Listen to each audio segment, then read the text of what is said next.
देखिए, 7वें चरण की समाप्ति के पश्चात जो माहौल है और जिस तरह से मत प्रतिशत में बढ़ोतरी हुई है, तो निश्चित रूप से हम आश्वस्त हैं कि इस बार संथाल परगना की तीनों सीटों पर भारतीय जनता पार्टी के उम्मीदवार जीतेंगे, अच्छे मार्जिन के साथ जीतेंगे। हमारी तैयारी जो थी खासकर संथाल परगना क्षेत्र में कि दुमका, राजमहल और गोड्डा, इस पर हमारे प्रत्याशी न सिर्फ जीते बल्कि उनका मत प्रतिशत में हिस्सेदारी बढ़ा हुआ हो। और खासकर राजमहल सीट जहां हम पिछली बार हार गए थे, वहां हमारे कार्यकर्ताओं का विशेष फोकस था। उनके समक्ष चुनौती भी थी उस क्षेत्र के कार्यकर्ताओं के समक्ष कि 12 सीटें तो हम जीत गए, लेकिन चाईबासा और जो राजमहल की जो कमी थी उसको किस तरह से पूरा करें। उस दिशा में कार्यकर्ताओं ने अच्छा काम किया, सराहनीय प्रयास किया है।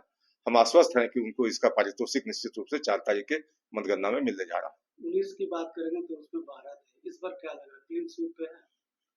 देखिए, 12-14 में भी थे, 19 में भी थे।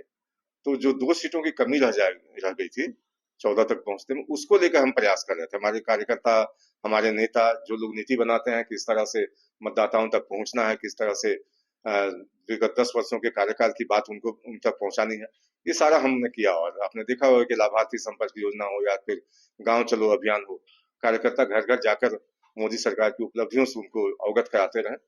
तो बड़ा वर्ग है जो कि मोदी सरकार के कामकाज से खुश है। और जहां तक प्रश्न है कि समाज में कुछ लोग ऐसे होते हैं कि लाख काम भी कर लीजिए, उसके बावजूद भी उनका अ, तकलीफ दूर नहीं किया जा सकता, ऐसे लोग भी हैं। लेकिन वैसे लोगों को भी हम साथ लेकर चलने का प्रयास कर रहे हैं। प्रधानमंत्री ने जब कहा कि सबका साथ सबका विकास, तो कोई वंचित न रहे, इसका हमने ख्याल रखा। और वैसे लोग आज ये महसूस करते होंगे कि हमने जो कहा वो करके दिखाया। संथाल की बात करें तो जेएमएम का गढ़ माना जाता है, ऐसे में इस बार चुनाव में क्या फैक्टर देखने को मिला?